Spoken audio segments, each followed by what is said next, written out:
Welcome to another Founder Wisdom Pod. We have Simon Kearney with us today. He's the founder at readiness.com.au. We're going to talk about sports today. We're going to talk about performance. We're going to talk about foundership and everything in between.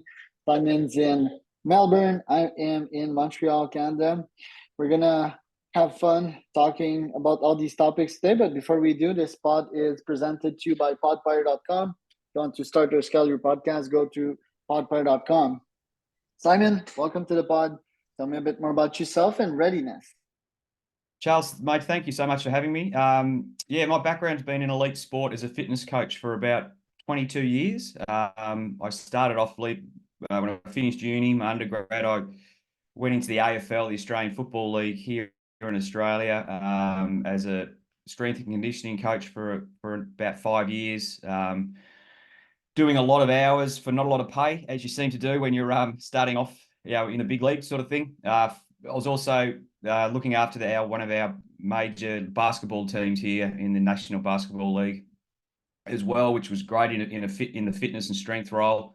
Then skipped across to tennis for about 6 years. I was on the tennis tour with a number of Australian leading players there and junior players as well in a high performance role and fitness and strength role and rehab role as well, which was fantastic. Great way to see the world. A lot of travel. Ended up from there, got married sort of around 2008. And married my wife. I met at Tennis Australia as well, and so she understood the pressures of the travel and everything. And then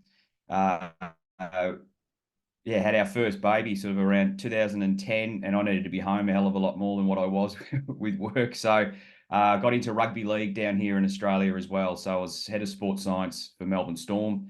We won a couple of premierships there, which was great. And then back into the AFL for another 8 years with St Kilda Footy Club in sports science role, and then started Readiness, which is the workplace wellbeing and school wellbeing program back just pretty much the start of COVID 2020. So that's a bit of background there. And certainly with Readiness, I've taken all my strategies and learnings from sport in proactively assessing the holistic well-being of human beings, whether they're kids or adults, and bringing those strategies out to the real world to ultimately improve performance in whatever you're doing. Bit of a snapshot there, Charles. Yeah, thanks for that. Who do you work with nowadays, and how do you target these people? So our Readiness for Business platform, we work with, so it's a digital platform looking at all things well-being. So mental health, physical health, sleep health, workplace health. We've got a really diverse list of clients. So we've got lawyers, we've got bakers, we've got accountants, we've got plumbers, carpenters, manufacturing, the whole lot. So we really work with the human being as opposed to what they do. Tough yards early on, Charles, in terms of trying to build up some business and get some clients in. For certainly our first 2 years was mainly around research, and then the end of 2021, started 2022, we started getting clients in. So we've got around 50 clients now, which is great and building, and just launched our school program this year as well. But word of mouth's been really good for us in terms of our client list as well. We've got a lot of success stories, which is good. So and that sort of follows on to businesses who know businesses and recommend us. And how did you get the idea, and how did you find the guts to launch into this? Good question. I was very lucky and still very lucky. When I was at Melbourne Storm back in 2010, one of the owners of Melbourne Storm, Jerry owns a lot of businesses around the world and here in Australia, and a major caravan company. Jerry and I put our heads together back in late 2019 and thought, let's start a business together. So I'm very lucky to have the backing of Jerry, and no way known I could do it without him. I couldn't do it without him, that's for sure. So he sort of funded us early days, and certainly around the research side of the first 2 years to get the science behind what we do. In the world of well-being, you're not in it to make a stack of money, but you do need properly and do it through science and get the right people on board. So yeah, couldn't do it without the kickstart and the backing of Jerry Ryan, that's for sure. Right. And your background as a high performance coach, how is it helping you nowadays run the company? Managing teams. It's again, it's sort of I'm used to having 45 players on a list to manage and plus staff, but here it's not quite as many of those numbers. But again, the way you go about it and the communication style and letting the people do their job and giving them the tools and the environment to do their job is a major part of it. And again, that's not a lot different to what I was doing back in the sporting days. And certainly coming out of high performance, you learn to dot the I's and cross the T's, very, very well, and do the 1% things really well and the small things, and certainly trying to instill that into our staff as well, to ensure that, the platform and the program that we offer workplaces and schools is top notch. And certainly coming out of COVID, we've had to, it's been good timing around wellbeing, that's for sure. Everyone, certainly in the hybrid work sense, working from home or working in the office, coming out of COVID is really big over here in Australia still. So leaders within organisations being able to ensure that their staff are performing well, they need check-in tools and give their staff tools to be able to self-help as well, but also to be able to communicate with them across not just their workplace factors, but also, how well they're sleeping, they're eating, they're hydrating and exercising, which go hand in hand in obviously in well-being. So, what does your day to day look like in terms of sleep, in terms of habits, and what you practice to up level your energy? Yeah, so I do well. So I've had a gym session already. I just started with 7:30 with you, so I always like to get about a 40-minute gym session in just to wake up and get going.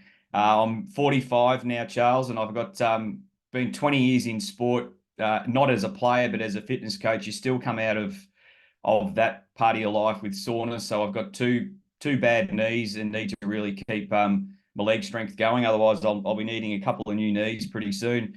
Always breakfast is my main meal for the day. I've got a number of meetings. Friday's sort of like my a lot of catch-up meeting days where I get a lot of sort of admin done and a lot of meetings. We're actually developing another app around developing elite adolescent sports people. So we've got a big meeting about that after this, and then we're actually recording a number of resources for our business platform. There's new legislation here in Australia around psychosocial hazards in the workplace. So we're putting together some about 22-minute videos, resources around the factors at work for that. So that'll take up a couple of hours, and then I think I'll call it a day at around 4 or 5 o'clock this afternoon, and I'll have two dogs in the backyard wanting to be walks. So that'll be.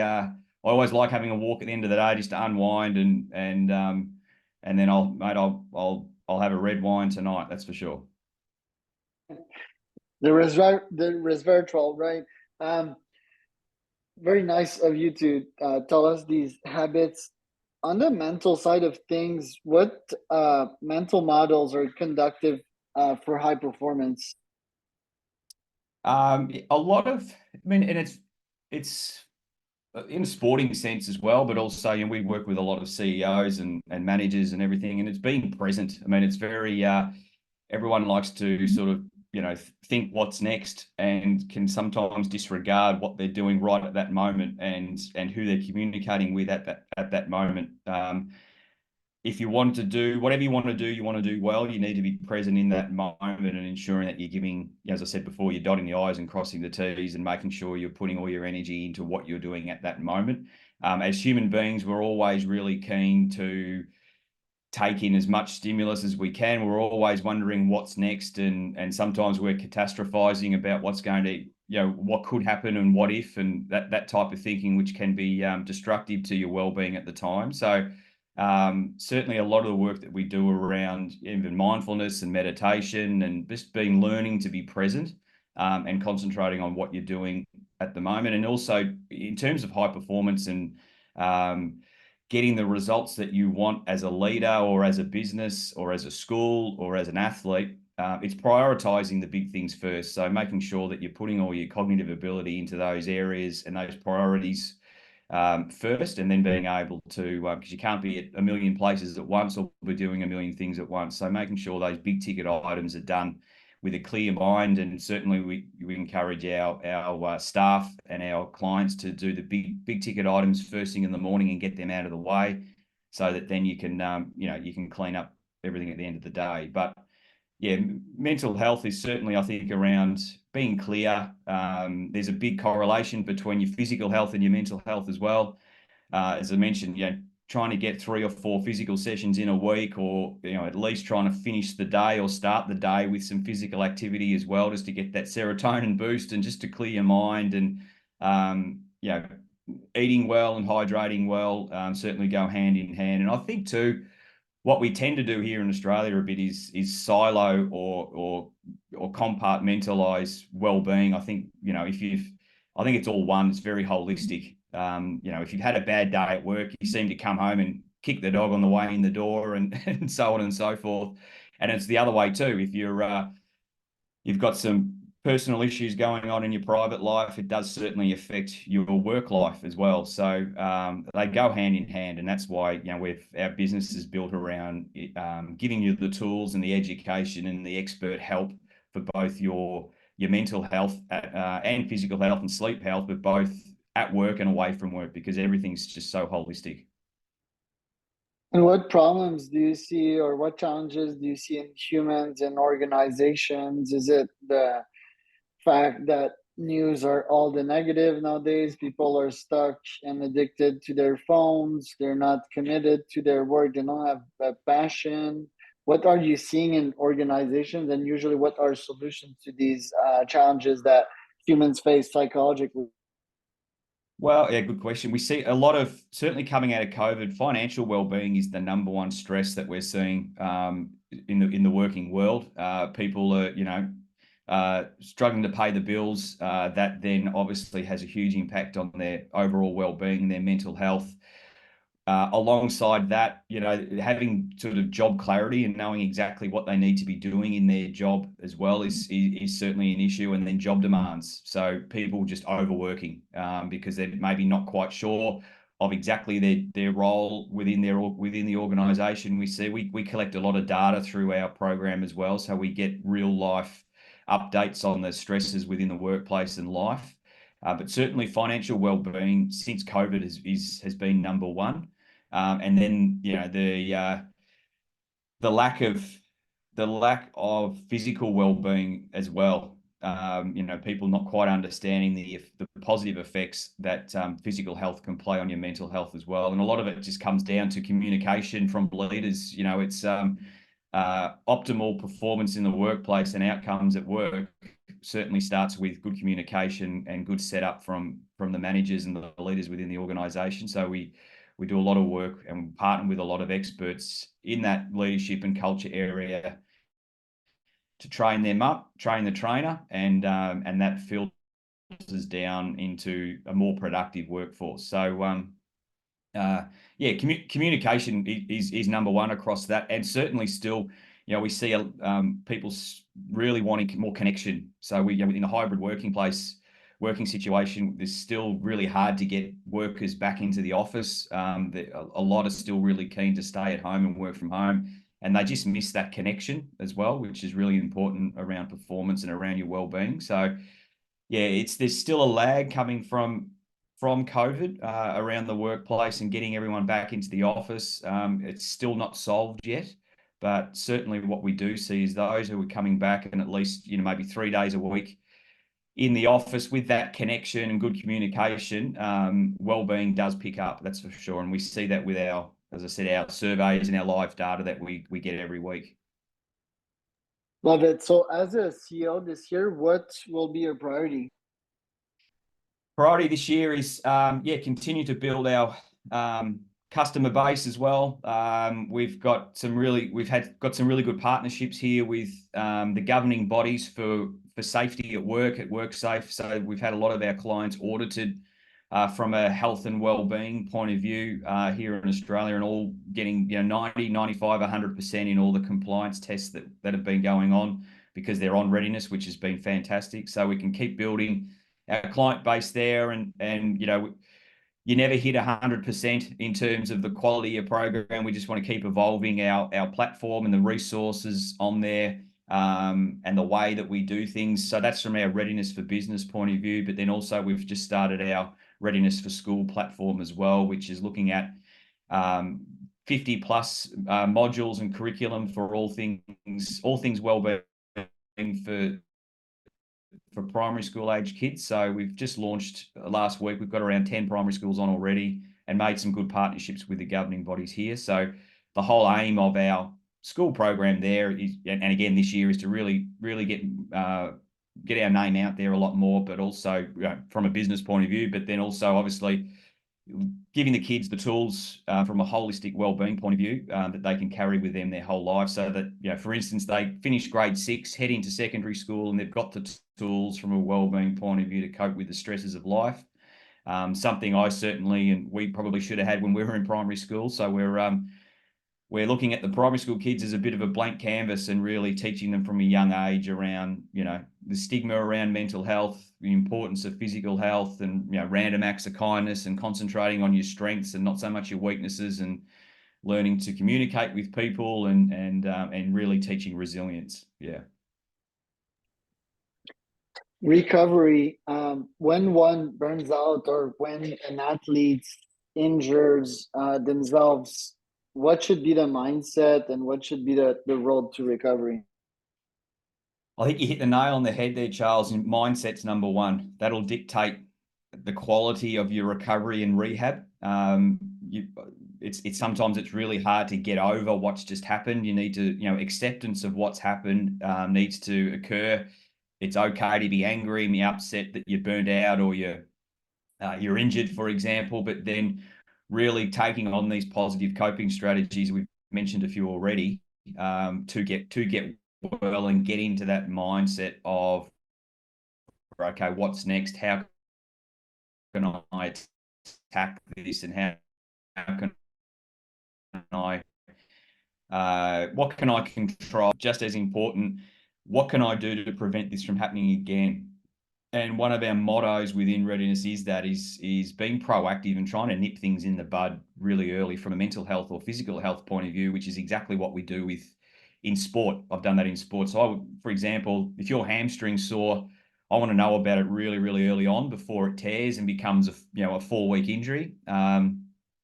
No different with mental health and overall holistic well-being. If you know that you're not sleeping well, or you're getting run down, try and get on top of it nice and early. Get the help that you need before it turns into burnout. But once if you've hit burnout, there is as I mentioned, the mindset is okay, it's happened.